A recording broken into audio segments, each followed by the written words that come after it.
I gotta be honest, I got distracted because I saw a cat, and that's my Yeah. ADHD right there. I saw a cat, and my brain was like, "Oh, you can't think anymore." Welcome to Creative Insanity. Creative Insanity.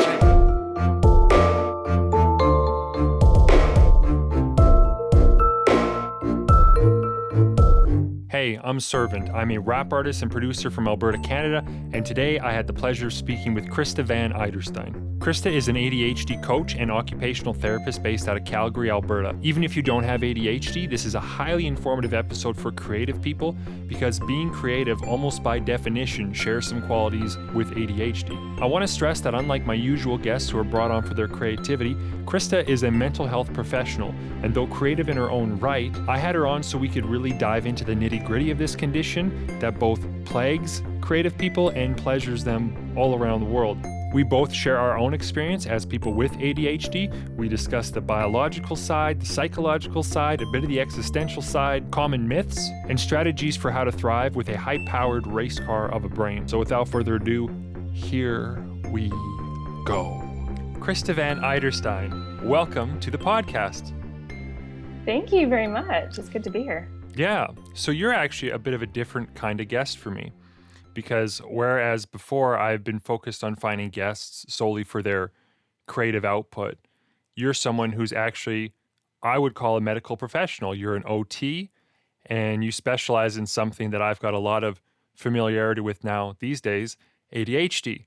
And so that's what I've got you on to talk about because there's often a lot of overlap between people who are creative and people who have ADHD. But let's just start with a bit about yourself. Like, tell me a bit about how yourself and how you got into doing what you do. Okay, yeah. Yeah, no, it's interesting being called a medical professional because I don't think of myself like that. I've never really worked within the medical model. But it's a common thing that someone, of course you would say that because that's sort of, I think, the understanding of occupational therapy. We're a very big profession where we do lots of different things, and I tend to do more in mental health. I kind of think of myself as a mental health professional, but what got me into it, when I got my first degree at university, I was thinking I wanted to maybe go into becoming a veterinarian. I got a degree in zoology. But I knew after volunteering and working in a vet clinic, I knew that wasn't going to be for me. So I spent a couple of years just sort of figuring things out. And as I've always loved science, like I knew I wanted something in science, but I was getting more and more drawn into psychology and definitely almost went that route. But then came across occupational therapy. Apparently my great aunt was an occupational therapist, my mom had told me. And there was very little understanding about occupational therapy. I think at the time the profession was much smaller and things like that. So I looked into it, wasn't sure, but I ended up breaking a little finger actually. And that's, Oh, really? I ended up getting to see a physiotherapist and an occupational therapist for rehab for this little finger that needed. Must have been an important finger. Well, it's funny. It was actually like my left hand, that's not my dominant hand, a little finger. It was a freak accident working. I was actually working at a bank at the time. But apparently this little finger had a cartilage tumor in it. It was a weak bone that was could break at any time. And so this freak thing happened. I think it was the universe pointing me in the right direction to get me actually to talk to an occupational therapist. And I got to find out, it's this wonderful combination of science, anatomy, biology, but then psychology as well. So I thought, that totally fits for me. My understanding of what an OT is, and I might have more than your average because my wife is a physio, but my understanding was, it's like rehabilitation when it comes to like actually people applying themselves in the real world. So like, you're in a wheelchair now and you made your profession by, I don't know, writing or something. Well, we got to find you a proper desk and make sure it's ergonomic and something that you can wheel up to. And that sort of thing was my understanding a bit. No, that's very good understanding. And this is kind of where it kind of shows how broad it can be, right? Because like it's helping people with their daily activities, and that can be at any age and any setting.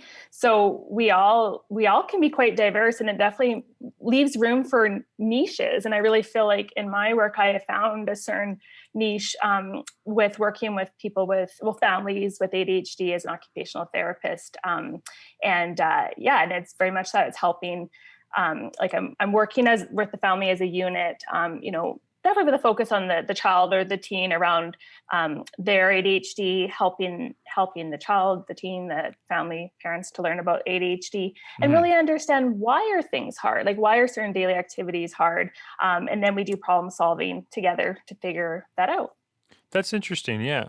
Okay. So like, walk me back a little bit. Why ADHD? Why did you start to care about that or find interest in it? It's a good question because I actually have ADHD. I was diagnosed when I was in my, I think it was late teens, early 20s. I was fortunate that my mom actually got herself diagnosed because that was at that time they just realized there was adult ADHD. Right. Before that, they thought it was just in children. So my mom, I think, had always struggled with certain things. So when she heard about it, she went and got herself assessed, and so found out she had ADHD. And it was at that time I was just starting to show that I was having challenges in that way. Like I was in university, my first degree. I was living with friends. I had a part-time job. I had all these different things going on. And there were different things around where I was finding like I couldn't quite do everything I needed to do. And I was drinking lots of caffeine. I was drinking lots of Coca-Cola. I wasn't a coffee or tea drinker at the time. But I was, I was self-medicating. I was, trying to stimulate my brain because I had so much to do. So fortunately, then our family doctor diagnosed me. And really though, at that time, it was just getting, I started taking medication, which definitely helped. So I didn't need so much caffeine. But I didn't learn anything about ADHD. Like nobody really taught me anything about it. And then, years later became an occupational therapist. Still, we don't get a lot of training in these different professions in these different areas necessarily. Like, you learn little bits. But I was working as when I was first starting my career, I was working, in schools.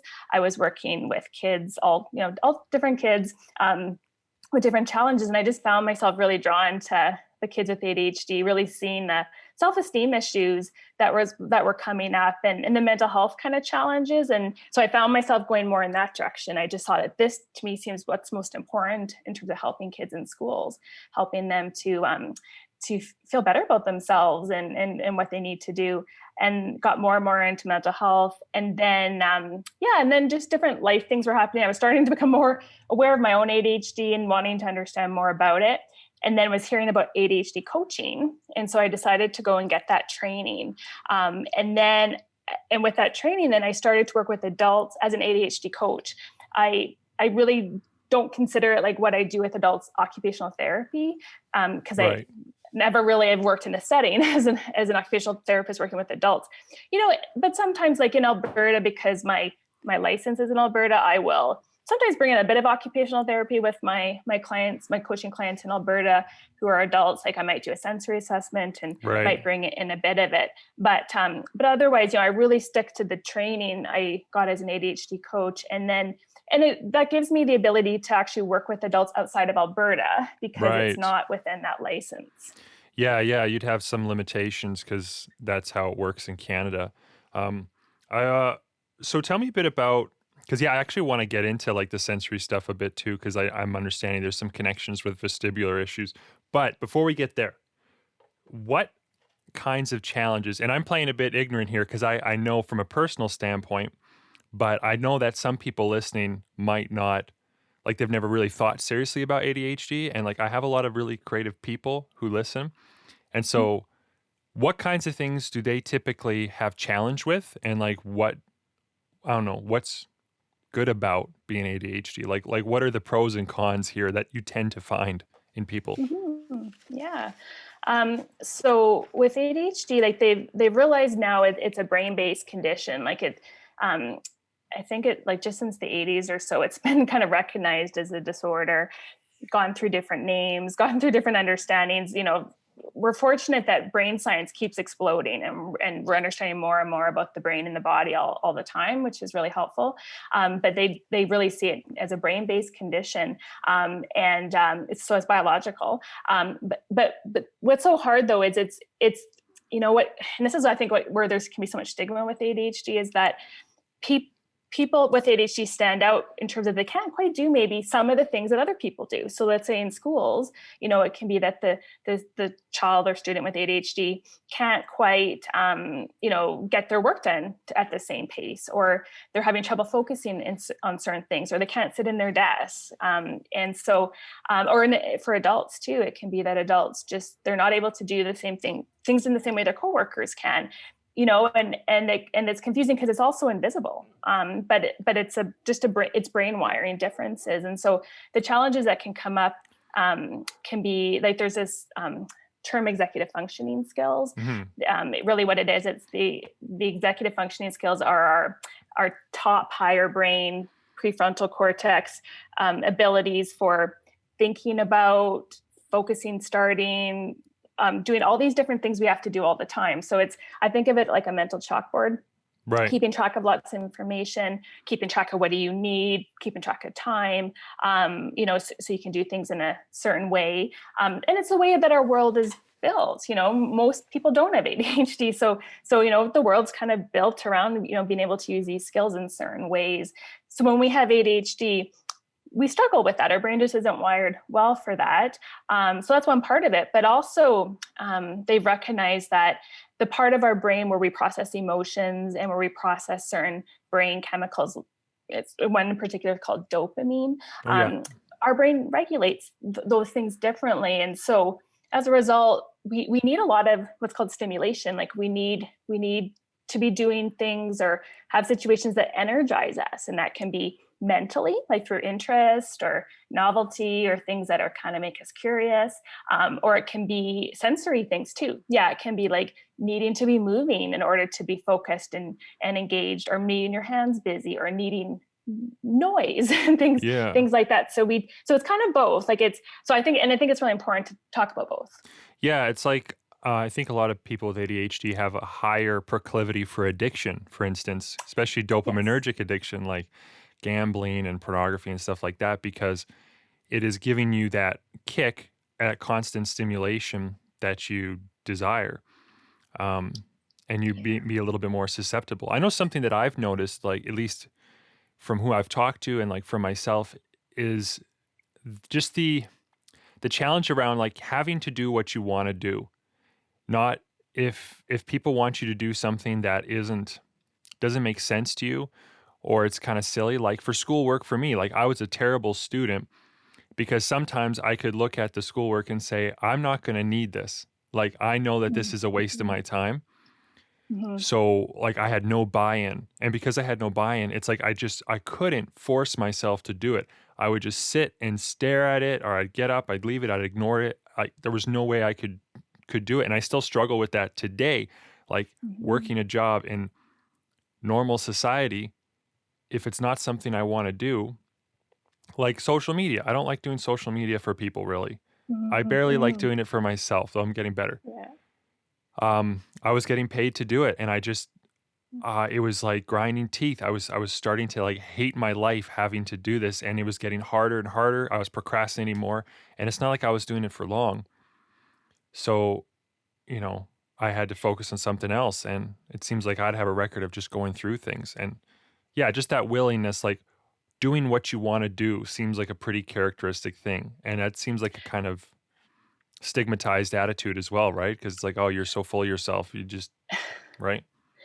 Yeah, no, I mean, and what you just described, it's so common. I think we all have our own version of where we've experienced that. And yeah, and then because it's also invisible, and people will perceive and make the wrong assumptions that, oh yeah, you're entitled. You need to do certain things that just in certain areas that make you interested. And people might say, oh, wouldn't we all want that?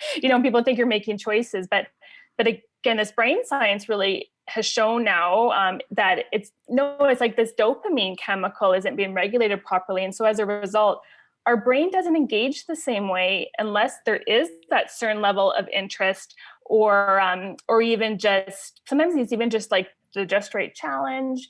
Sometimes if things are too easy, even it can be hard for us to engage. And it can be, but yeah, like you really spoke to the sense of the big picture meaning. That's super important. And to me, that's kind of the emotion, need of the emotion and the stimulation involved. Because for whatever reason, like with our brain, if we don't think or feel even like the point of it, and it is very hard for our brains to engage. And it's real. And this is where often we'll say to parents of kids with ADHD that, because often kids with ADHD ask why a lot, and parents will think, oh, like the child's being oppositional, like why do I have to do that? But it's actually, I think that the child's saying, I need to understand the why. Like, why is this important? I don't see why this is important. I think it's about helping to create that meaningfulness, because once we feel the meaning, and that, then it's interesting, because then we go to the other degree. Then it's like we're unstoppable. Then we'll run ourselves into the ground, actually, in terms of how hard we'll work on things when we see the purpose in it. Yeah, that's like the brakes metaphor, right? And I found that kind of useful for myself, is that people with ADHD mentally, like we all have car engines in our brains. And most people have something that's pretty normal, and they got good car engines, good solid work, and nice solid brakes. And ADHD people tend to have like sports engines, like really ramped up engines, and very poor brakes. So if you think about just certain situations in life, there is times when that's awesome. Because like if you need to race, if you need to kick ass at something and you're fully dialed into a destination, you know where you're headed, then that engine's gonna, you're gonna exceed, you're gonna outperform, you're gonna be exceptional. But then slowing down or changing or pivoting is going to be a lot more challenging and sometimes detrimental, right? Yeah, and I think it's such a good metaphor. And I think it's so important to look at both things. Like, we need to kind of look at those brakes and figure out how do we help strengthen the brakes. But we also have to understand the super powerful sports engine, because it isn't just about strengthening the brakes. We also have to kind of let's understand this engine, and as we strengthen the brakes, how do we work with it? Like, I think probably the same way that people who race sports cars have to understand the engine really well. It's such a great metaphor too, because it's like, you need to know the route, for instance. And that's really hard for an ADHD person, I find, is like for me, the planning stage, like I might have a goal in mind, but the step-by-step, what is it that I do exactly? How many things do I need to get done today? The act of sitting down, or standing up with my whiteboard and putting that down is so stressful to me. It fills me with such anxiety, because often I'm thinking the time it takes for me to write this down is time that I could be spending doing something on the list to make it smaller and more manageable. And so I can't justify taking the time to plan. But when I have been, beaten down enough to have to force myself onto a whiteboard or something, it's usually quite helpful. It just seems like I can't get to that place naturally. And I think that's why the metaphor is great, because, if you have a roadmap, then where you can drift, the turns you're going to make, you're going to kind of know the intensity you're allowed to bring to it without going overboard.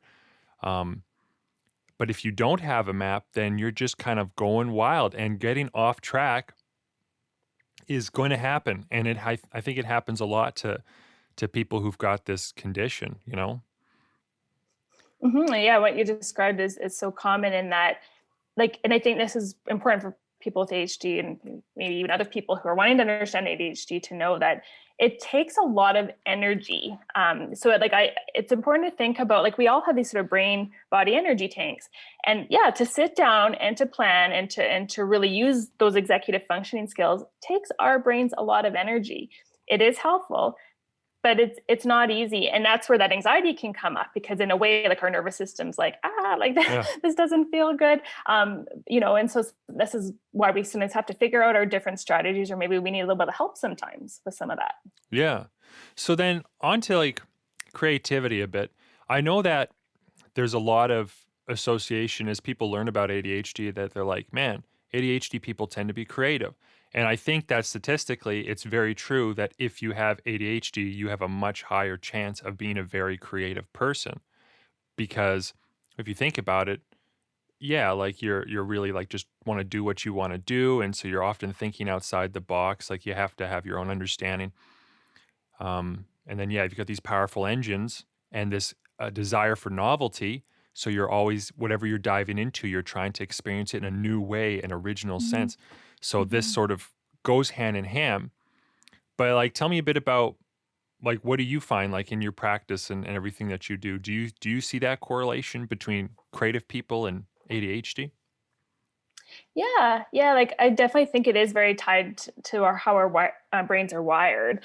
Like when I think of, let's say, someone without ADHD that has really good executive functioning, I almost imagine like they might think in a very step-by-step, linear kind of way, and that's why a lot of things like in schools and workplaces are set up that way. But the way I think about the ADHD brain in terms of how we think with our brain wiring is that we have a thought, and then it's like five thoughts branch off that thought, and then it's all this webbing. It's like this webbed thinking, and I think with that webbed thinking, and then yeah, like the need for the stimulation and the dopamine and the newness, like you were saying. I think then, yeah, we can't help but see things differently. Hmm. And yeah, and so it can be, and creative in all different sorts of ways. So it can be, it could be visual things, it could be music, it could be, all the different things in the arts. But it could also be just thinking and ideas. Like I know for me, where I see myself in my creativity that I think comes from my ADHD brain is that like I love learning, I love information, especially in the areas that I love learning about. But I can't help but I think see things differently and how things connect. And I love that. And I love sharing that and helping other people see those connections. And so for me, that's where my creativity comes in. I've had other clients where it's problem solving. Like some people with ADHD, they get into jobs where they are the master problem solver, and Hmm. that's their creativity. Yeah, I think it kind of comes down to like how do you define creativity, right? I think, and we've talked before a bit about the distinction between what's creative and what's artistic, right? And I think that there's almost some societal value there. Like what's artistic is painting and like things that have an ineffable quality, music, like you can't see it, and like there's just sort of like this realm of typical creative endeavors that society has a stamp on and says these are creative. If you're musical, you're creative. If you're um, able to be crafty and create things with your hands, you're creative. If you're an architect, you're creative because you're designing things from scratch, like that kind of thing. But that the like I think at a base root, what creativity is has a more universal application, right? Because you can be utilizing that in like you said, in learning. Like there's a creative way to go about learning and digesting information and consuming and connecting information. And so yeah, I know that's kind of made me think a bit too, because like I do know personally like someone who's ADHD who's wouldn't consider themselves creative at all. Like they're really into sports and stuff like Mhm. that. But you know, it's just an interesting thing. And I literally like last week lining up various calls and stuff like that for podcasts and whatnot, I had like multiple people in a row talking to creative people. And like every one of them was like ADHD. Every single one of Yeah. them was like, oh, yeah, by the way. And I'm like, hey, me too. No way. And Yeah. so there's some kind of camaraderie that can come from that. But then there's also like, there's different ways to treat it, right? Because there's non-medicinal ways, like there's depending on severity and how I guess could you tell me a bit about that? Like how do people if you have ADHD, how do you typically deal with it? Mhm. Yeah, we're all unique, and so we all have our own journey figuring that out, and it's not an easy thing to figure out. The research says that most people with ADHD benefit from a combination of ADHD medication, but then also strategies and supports. But then, 20% of people with ADHD don't respond well to medication. So not even everyone has even that option.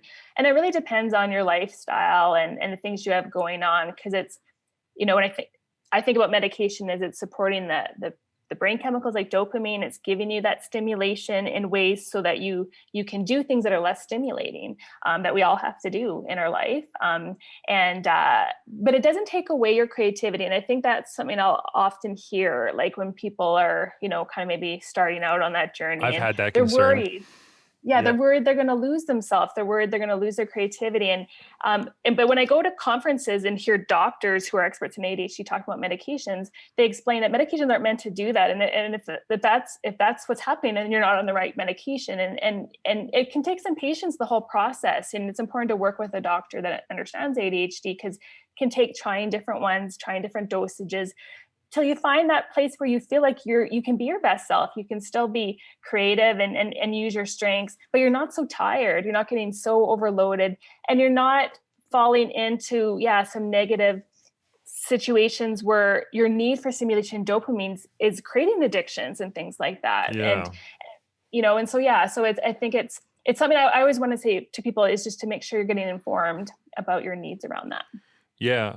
It seems to me like it's kind of like you have to learn what parts of your personality to lean into and what parts that you need to, I was going to say make better or deal with, or like what are your pitfalls, right? Because like everyone's human, everyone's got problems, but it doesn't mean that you're doomed. I got to be honest, I got distracted because I saw a cat, and that's my ADHD right there. I saw a cat and my brain was like, oh, you can't think anymore. So sorry about that. But yeah, I should have warned you. I should have started drinking coffee sooner. That's why. No, but what you're saying, is, and this is the thing too, like we're brought up in a society that is, has certain mindsets around things, and it's certainly around like when there is an issue, a medical issue, any mental health issue, it's all about trying to solve the problem, fix it. Yeah. And that can leave all of us thinking there's something wrong, right? There's, even just the fact that ADHD is called a disorder. It's a disorder. I mean, there are impairments that happen with it. But I think it's so important, and this is the way I like to talk about it, is that, it really is different brain wiring. And the impairment is because our world just doesn't fit well with our ADHD brain. The more we're creating circumstances and situations that work with our brain, that less impairment there is. And I think it really is about understanding, each of us, understanding ADHD, understanding our ADHD, how it impacts us, and then embracing, it's learning to embrace your strengths, but then also like where the challenges are without beating yourself up, like to know that it's coming from biological kind of differences, and that, and there's ways we can work on it, but not to be so hard on ourselves, because then that's kind of like this double whammy. and then it makes it worse. And this is the cycle that can often happen for people. Yeah. And I'm not a stranger to that cycle as well. I mean, for myself, I wasn't diagnosed until I was just about 30, I think, or just turned 30. Mm-hmm. So within the last year. And that was, very eye-opening for me, because, you go 30 years being a certain way, kind of feeling like, just wondering why you don't fit in a way like it. I know I kept thinking like, how is it that people just work jobs? Yeah. How do they do that? Like they just get up every morning and it's fine, and they just beat themselves through it. I don't get it. And I would, I'm quite extroverted. I can be charming and stuff. So I would be good in interviews. I'm able to get jobs, but I would struggle with maintaining them over a long time. Like, it's like I would have a bit of novelty at first, like, oh, well, this is fun. I'm like helping kids, or I'm like, doing this thing, and that's great. But when it's ultimately not tied to like my life's purpose, like that big sort of aim at the end, it's just really tough. And what part of that is like just me being a whiner, me being someone who's like lazy or not disciplined, because I always feel like maybe I'm just not disciplined enough. And then what part of that was, well, maybe it is just a bit harder for me to kind of do the normal thing. And that's why I'm grateful that this last year, all my work started to pay off, doing music videos and stuff like that for myself, because then people started to notice, and now, I get paid to do that thing.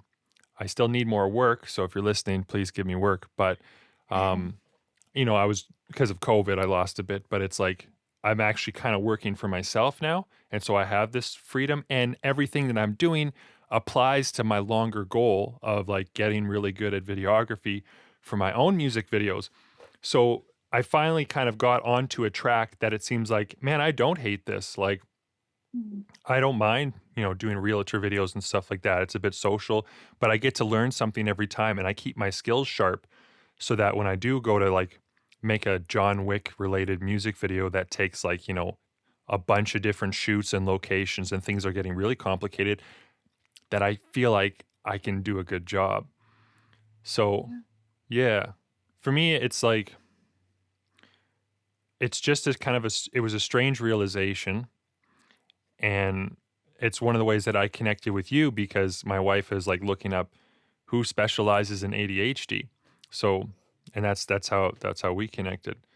Are there any like myths, other common myths that people have about ADHDers?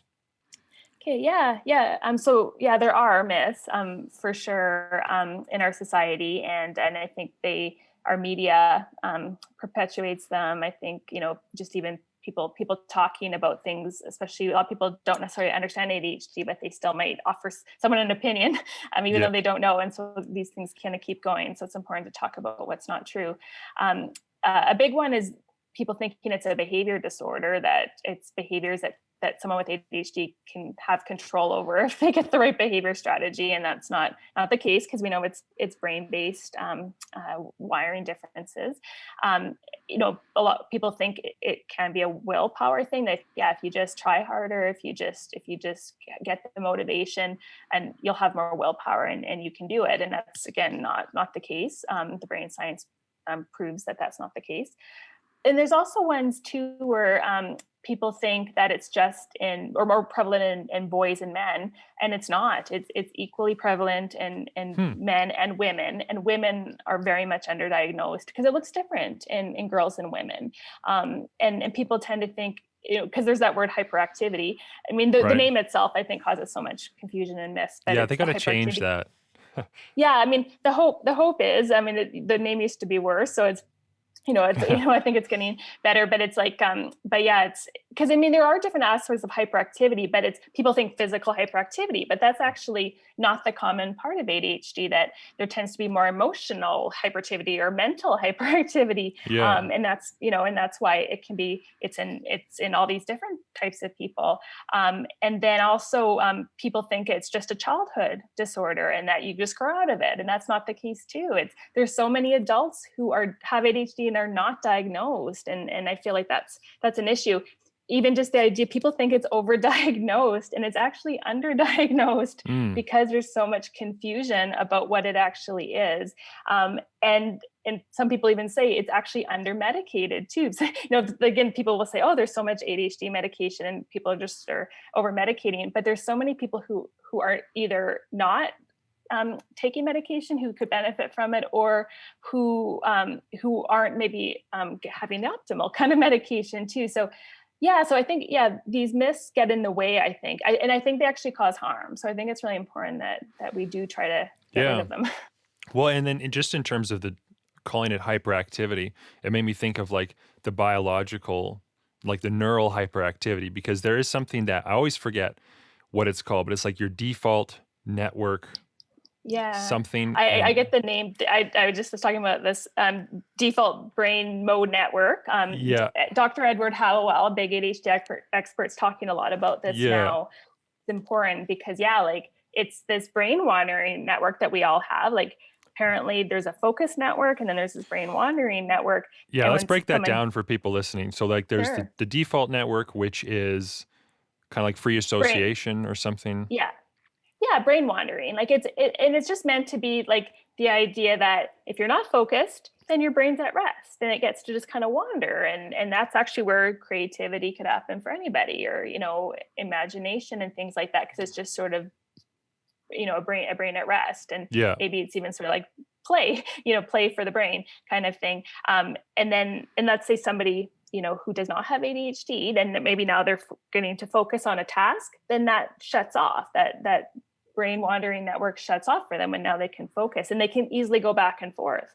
But what they realize now about the ADHD brain is that brain wandering does not shut off. So that you're trying to focus on a task as an ADHD person, your brain wandering network is still going, and that can make it hard to focus. Yeah, it's like these two kind of, I guess, default modes where they can see this like on fMRI, right? Like they can actually see what a brain looks like in this kind of free state default mode, which is kind of more free association. And like everybody who has any kind of normalcy in their brain has that, right? Like they're, you're doing something. It's like if you're driving, like your brain's just kind of going because you've so learned how to drive. You're not actively thinking about it. You're not focusing on it. And then there's the focus where you are learning to drive, where now you're paying attention to everything, and those two different states. Yeah. And it's crazy to me that like that's what they're noticing in people who actually clinically have ADHD, is that the one doesn't shut off to supersede the other. Like that, which if you think about it, like when I just look at it as like the zone and not the zone, right? That's it. The zone and not the zone. And I want to be in the zone all the time as a creative person, like if I'm getting into it. But I wonder if there's something maybe fundamentally different about a person who's ADHD and in the zone versus someone who isn't ADHD and in the zone. Not to say one is better than the other, but they're different ways, because if I'm in the zone like this, there's also a part of me that's firing off different ideas and making these sort of connections in the background that if I really have that zone dialed in, then I can follow those rabbit trails, which are, let's say, sometimes not productive, but maybe the more I've trained myself, the more I've done it, I'm able to find these nuggets and go in really novel, interesting, creative directions. And so that's, to me, like, what an advantage. But then at the same time, it's like, what a brain suck, what a energy, like it takes so much too. So then I know we've talked about, like, I mean, I'll just throw on a podcast, and I think you do the same thing too, right? Like to kind of keep the free association mode going and entertained or whatever, you like put on a podcast because then it allows you to kind of focus while you're doing something else, not stimulating, right? Like, oh, I'm like, man, I can't even vacuum without like listening to something. Like I'll put on my big headphones because it gets rid of the monotony somehow, or it makes me feel like I'm doing something productive. Because and Edward Howell talks about, he'll actually even call that brain wandering, even though like there are those amazing strengths that come with it.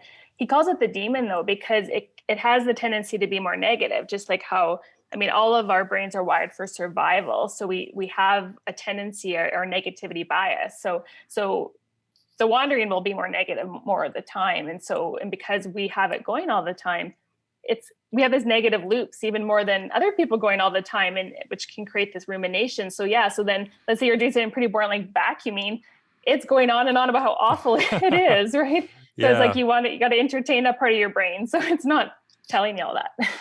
Yeah. No, it's very interesting to me. It seems like just a more extreme way of living, Yeah, intense. We live intensely. Yeah, which is like in many ways, I think desirable, right? Like I know that there's a lot of people who have looked up to like my passion or something, or my enthusiasm. Because like when I really get into something and I'm loving the heck out of it, it's euphoric, right? Like I'm in a whole other world. Like in this room, in this studio, like how many times have I like finished something to just sort of like, what's the word? Not perseverate. That's like physically, like just rock back and forth listening to something because I'm just so entranced in it. Like I'm so happy. Like I just like last night, I literally finished editing the first draft of a music video, and I watched it like probably 10 times on repeat while I just kind of stood and like rocked like a crazy person, just in this giddy excitement.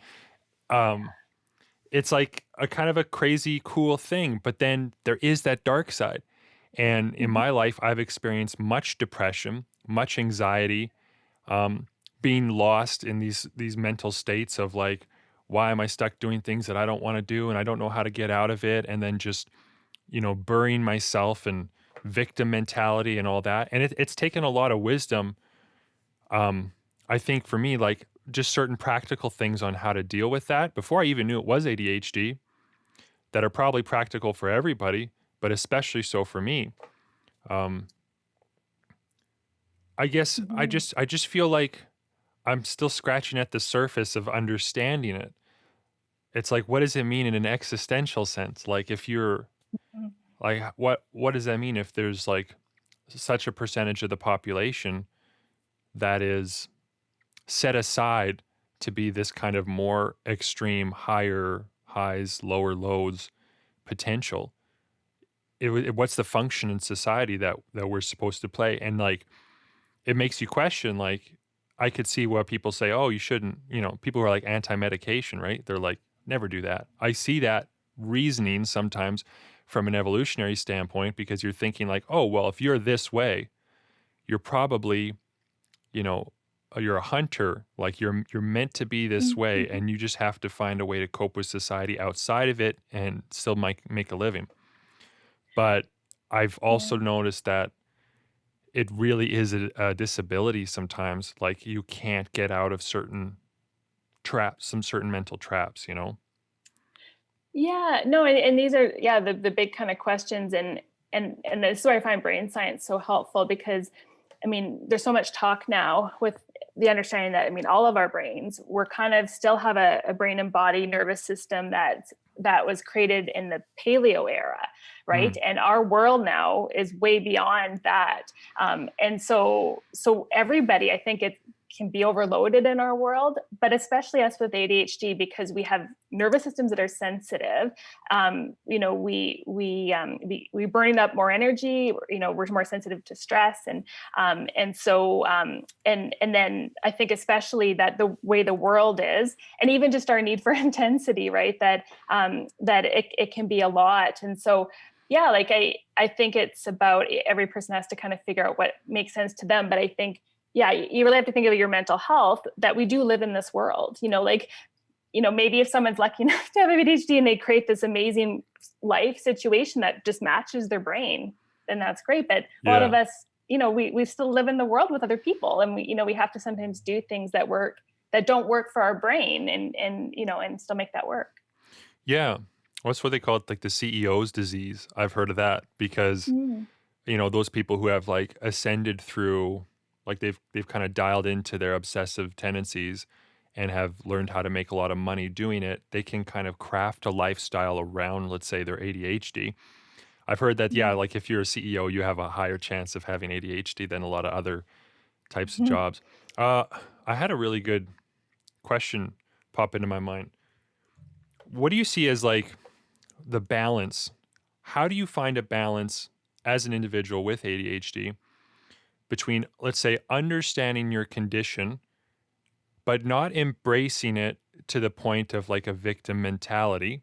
Like, I can't, like, how do you balance, well, my brain sucks a little bit and I can't think straight, or it's harder for me to make decisions and stuff, with also self efficacy and being like, man, I know that I have to take charge in my life and I have to be the one to enact change, and no one's going to give me handouts and stuff. And maybe to like just further illustrate that point, I read about a study, which I wish I could cite, which has to do with willpower, for instance. And there's two different trains of thought on willpower. One of them is that it is an exhaustible resource, that it's pretty exhaustible. And then another one says it's not really exhaustible. Maybe it's harder to access at times, but it's not exhaustible. And they primed people for like equivalent of a marshmallow test, like how long could they not have a marshmallow, like that, but for adults. Mhm. And what they did was they primed one group by telling them that it is an exhaustible resource. So they would say Mhm. that, this is a study about willpower. And, because what we found is that people have limited willpower, that you really only have so much in a day, and then you kind of need to replenish it. And then you also have the other group which they said, you know, what science is starting to show is that willpower is actually inexhaustible and that it can go on forever. It may be harder to access at times, but really it's always there. You can always make a choice. And they tell these two different groups things. And they found that the group that was told it's inexhaustible performed much better on the marshmallow test, right? Because it's that sort of, they had a belief that they had the ability to access more willpower, and boom, magically, they had it. Maybe there's still a limit to it, but they were able to access more. So it kind of, sorry if this is the rabbit trail, but it brings me back to my Oh yeah, question. It's like, Mhm. how do you balance the act of like, I have ADHD, my brain has kind of crappy breaks sometimes, makes me hard for this and that. Like, how do you not embrace that, but still respect it and have a balance of like taking charge in your own life? Like, what do you find? How do you find that?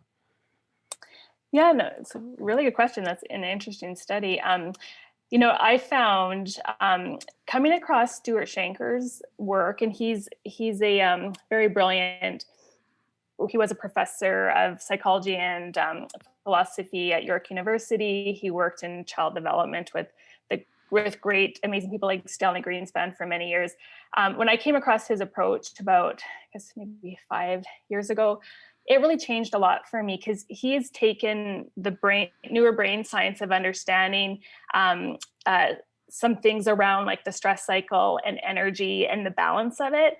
And I found learning about the science and then his framework around how you start to actually look at what drains you, what fills you, and tuning into that. Because the way our world is, we lose touch with our body and our brain, and maybe that's sort of the idea of willpower, like no matter what, push yourself through. And I would wonder, even in that study, it's like, maybe they did, but I'd like to know how they did after.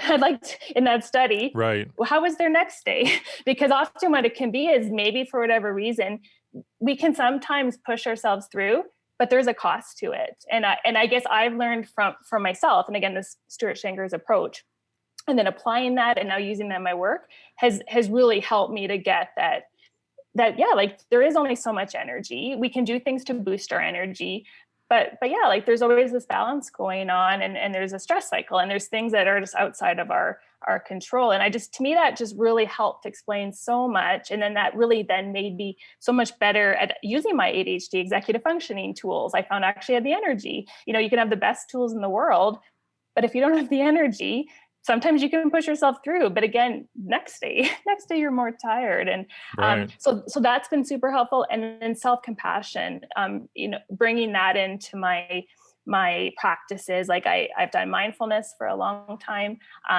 but it wasn't until I got into these practices that incorporate self-compassion, where it's not only are you focusing on your breath and you're noticing sounds and all of that, but you're bringing this real kindness and soothingness that I feel like most of us in our culture aren't taught to do. And I think as ADHD people, we actually need to learn how to cultivate like self-soothing and self-kindness to help ourselves to kind of, like to be aware of our challenges and to support ourselves through it.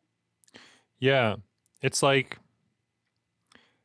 also, I guess, living your best life and bringing your full potential, right? Because you have everyone, if you're not doing your best, like it, right? Like you have that kind of internal sense. And this isn't for ADHD, it's for everyone. That at the end of the day, you're trying to fall asleep and you think, I could have done more. Like I could have done this right. Or I didn't have to yell at my kids. Like honestly, I knew I could have walked out. I could have had a second to myself. I could have tagged my wife in. Like there's a lot of different things we can think about in retrospect. And I guess it's like if you're not doing everything you can to make the best use of your situation, you're going to notice. And that's going to create a lot of problems. And I think that it's like a balance of compassion where you need to be like, well, everyone makes mistakes. And you need to respect learning. Like you need to respect what you've done so that you can learn from it. But there also has to be that drive of you kind of need that Marine in your head a little bit saying like, okay, but you can keep working. You can try again. You can do better. And they like the Marine has to get along with the compassionate person too. Like they have to be friends. or my thought is, can you bring them together? Because I feel like, and this is again where I think the science is important to know that, you know what, there's actually times where you probably couldn't have, you know, like when we look back, and again, when you understand again the tank and the fact that all of us are very prone to go into the fight or flight response, especially when you have ADHD. There's points actually you did not have enough access to your top brain to actually have made a choice in that moment. And again, this is where that science helps our compassion. And then it's being able to look back and have, like, you know, rather maybe be a drill sergeant, but could it be, or compassionate drill sergeant, that they're definitely, we need to be reflective and look at, like, let's look at the situation and what happened and what's our responsibility, but not beat ourselves up for something we couldn't have made a better choice with. But then how do we learn in terms of, well, maybe we needed to have filled up our tank better that day. Like, that's what the issue was. No, you nailed it there. And I think that's, you said this is Shanker's approach of focusing much on energy. And I know that's something that I'm still trying to understand, because it's like, you know, everyone's got different cups to fill in different areas of their life. And, you know, sleep, exercise, eating right, those are like the simplest of cups that most everyone I know has some kind of level to struggle with that. But it seems like if you're ADHD, that can really throw you out of whack. Like, it can really hype things up. You know, like a normal person, let's say, normal person. Yeah, they could, like, let's say, go a couple of nights in a row, terrible sleep, you know, bad sleep. They stayed up late, you know, made a couple dumb decisions. And that third day, though, like, they still show up to work. They still get her done. And, you know, maybe they just have a nap after supper, or they go to bed early the next day. Like, they finally kind of come around and they're like a bit cranky that day. But like, you're ADHD and you've had like these 2 nights, they throw you way off. Like, you're that day you're much more volatile. Like, you're kind of in this state of like, I am gonna snap somebody's neck, and until you get sleep. But then you're also like, but I have stuff to do, and I've got this. I need this stimulation. So like, it's like there's 2 different spirals. There's a downward one and an upward one. And if you're on the upward one, you're anticipating and taking care of your cups. You're filling them in a way so that when you do encounter challenges, you're more likely to meet them properly, as opposed to on the downward spiral where your cups are, you know, you got empty ones all over the place, and then you meet that challenge and you fold at the knees. Well, it's going to happen. It's probably going to happen, right? Yeah, it almost feels like addiction management, you know, like, like an alcoholic will avoid the near occasion of sin. They will avoid going to the bar. They'll avoid certain friends. They'll learn how to craft their life in an area that is sober and freer of temptation.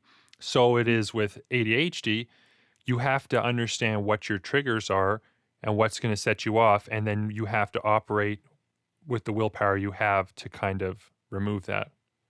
Well, and understand your needs is the way I like to think about it, because it's, and this is where, it's good to look that there's different types of stress that Stuart Shanker's approach helps to look at that, you know, and that learning just sort of how to tune into that and know that, that we can't when we're too depleted, and it's not an excuse, but it's an explanation that hopefully, I know for me, it helped to make the difference in terms of then not only then helping me to reflect back and get more clear on the connection, like the empty tank and the consequences of it.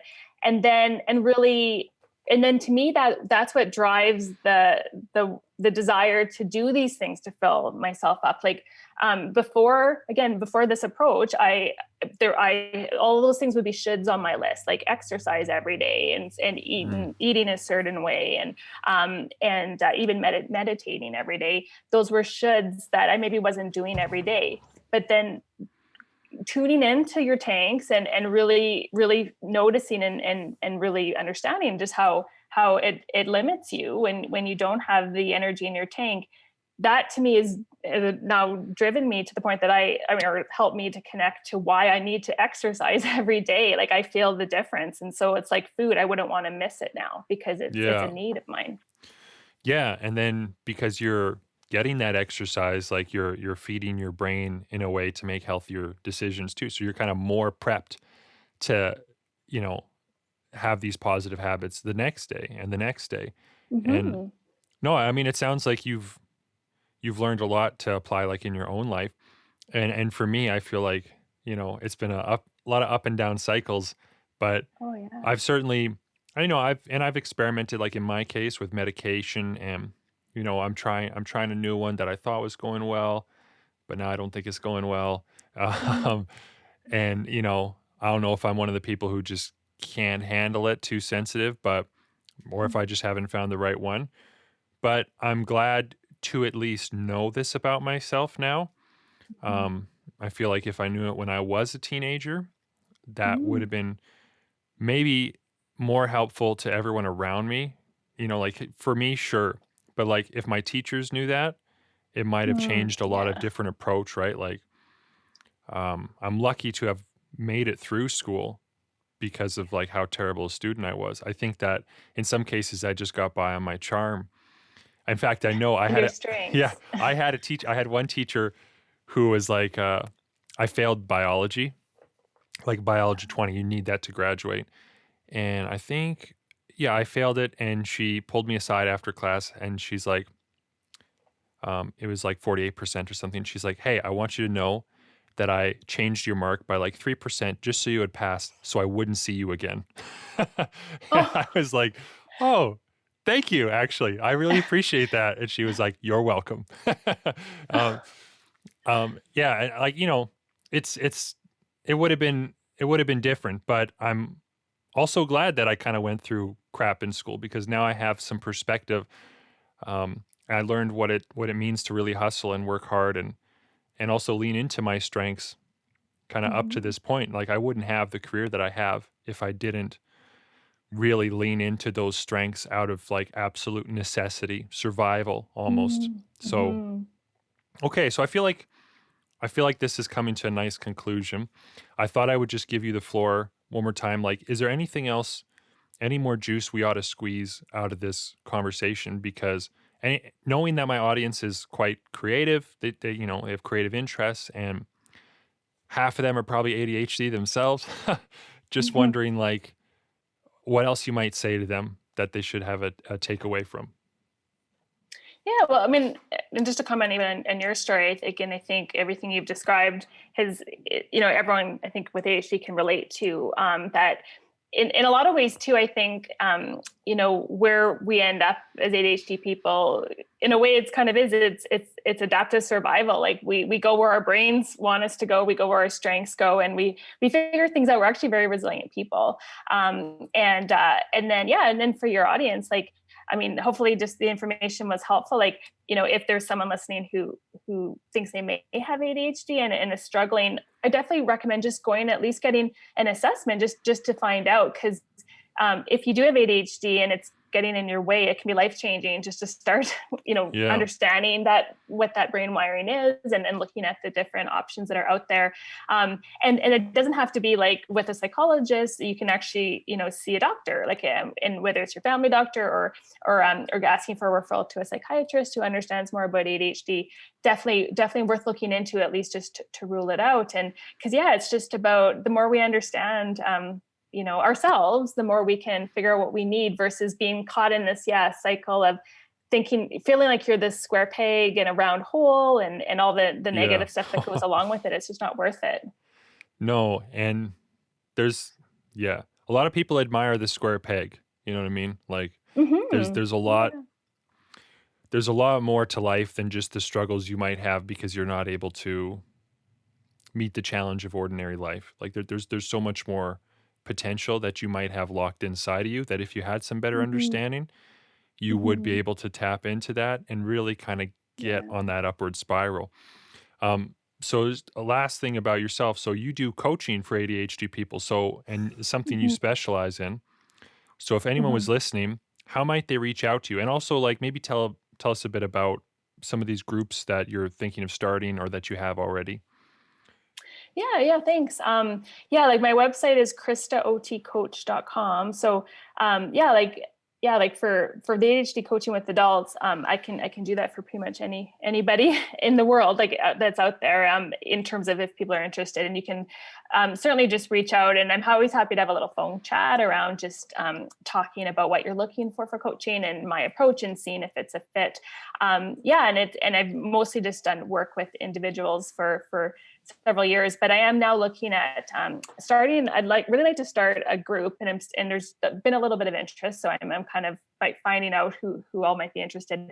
But having a group where it's a coaching group for adults with ADHD, where we talk about what it is, the challenges that everyone's experiencing, and then how do you learning to embrace it, learning to work with your brain and work with the differences, not against it, and having a group around that, and also like I sometimes am doing some free webinars, and I'm trying to use social media myself to put information out there. So I'm on Facebook and I might start Instagram. I'm not sure. I've gone Twitter too. So I guess start with my website and see if the information is helpful for you. Yeah, well, and it was certainly helpful for me because, like I didn't know who to talk to about any of this, and I had so many myths and preconceptions. And I read a book, which was helpful, but then they like updated the book, and that one just came out too. So there was like even further, like there's a lot out there. So Yeah. I'd advocate too, if you're ADHD or suspect that you're ADHD, to look into it. But why coaching can actually be a really great model in terms of people with ADHD as opposed to typical psychotherapy, because a lot of it is like, yeah, you need a deeper understanding of your childhood and why you are the way you are, but also a lot of it is like, how do you manage your life on a day-to-day, week-to-week basis, and kind of keeping it interesting, novel, and rewarding. With a coach, I found, like, my experience, it was very, very helpful, and I'd highly recommend it for anybody looking into that. So, okay, well, thank you very much, Krista, for coming on the podcast. I feel like this was a great conversation, and I did pretty good for time too. Like, I'm getting better at that, being a little punchier, actually hitting the points. And yeah, I'd love to have you on again sometime. Yeah, no, thank you very much. It's been a pleasure. Thank you for listening to today's podcast. If you found any of this valuable, please consider subscribing, recommending this to a friend, or leaving a positive review on iTunes, Spotify, or wherever you happen to be listening. If you watch this on my Servant YouTube channel or Facebook page, please leave a comment and share. I love to hear from my listeners and learn from them. Learn more about me at www.servant.com. That's SRVENT.com. Thank you again for your time. Now go be creative and sane.